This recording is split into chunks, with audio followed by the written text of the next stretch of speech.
But first, the Prime Minister says he wants the Parliament to legislate a 43% cut to emissions to be achieved within 8 years to, quote, end the climate wars.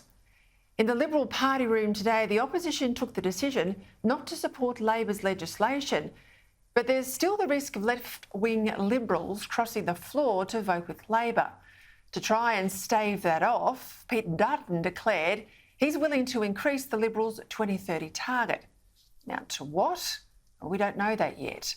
Frankly, I'd let these linos, these Liberals in name only, cross the floor and I'd tell them, well, you can stay there. But whatever happens in Canberra, it's not going to end the energy wars.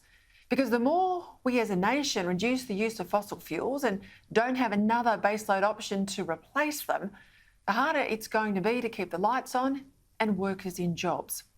In a rare sign that this penny might have dropped with some in the political class, came this statement today from Peta Credlin announcing that the coalition will undertake a comprehensive review into next generation nuclear power. As Credlin says, it's about Australia's energy security and reducing power prices. And he wants to see a national conversation about the potential of nuclear power, given some estimates show meeting our Paris commitments will cost the world almost $2 trillion more without nuclear energy.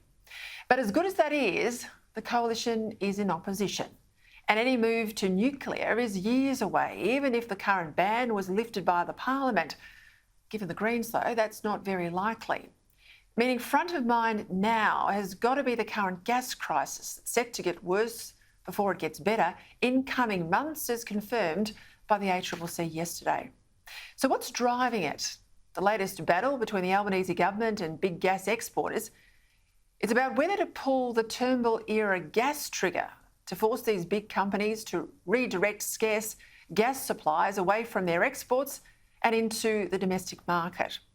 Yesterday, the new Resources Minister, Madeleine King, gave the gas producers 2 months to prove that there'll not be a shortfall in domestic gas next year, threatening the first use of these so-called big stick energy controls. And this standoff between the government and the gas industry is yet more evidence of sustained policy failure. We're only in this position because the clear and reasonable expectation a decade or so back that more gas fields would be developed to meet increased demand has been consistently thwarted by governments and by regulators, more concerned to limit emissions than to guarantee affordable and reliable energy. Now, let's be crystal clear here.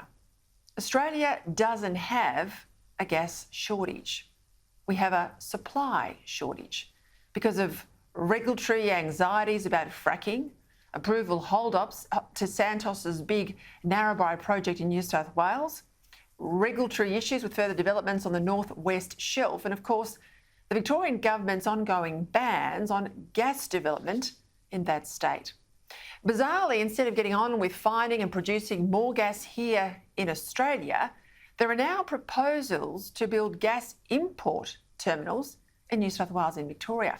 Import terminals. Now, in what universe does it make sense to import more high-priced gas from overseas rather than produce more low-priced gas here in Australia? Only one where we're more than happy to use gas where we have to, but not produce any more of it here at home. It's the inverse to our problem with coal, isn't it? Where we're happy to produce it for export, but not use it here domestically. Both, of course, are manifestations of Australia's ridiculous energy double standards. We don't like fossil fuels because we believe they're hurting the planet, but we need them because modern society is impossible without 24/7 power. So we all maintain this crazy pretense that we can swiftly move to renewables and that somehow, as yet uninvented or unproven technology will get us through when the wind doesn't blow and the sun doesn't shine. Now, both sides of politics are guilty here, not just Labor. Yes, Daniel Andrews has been one of the worst premiers when it comes to bans on gas in his state of gas-rich Victoria, but the Victorian Liberal opposition has more or less matched him and then got even harder than federal Labor with their 2030 emissions targets. In New South Wales, under Energy Minister, now Treasurer Matt Keane, the Liberal government there still hasn't approved the Narrabri gas project, and it's been 8 years, if you can believe it.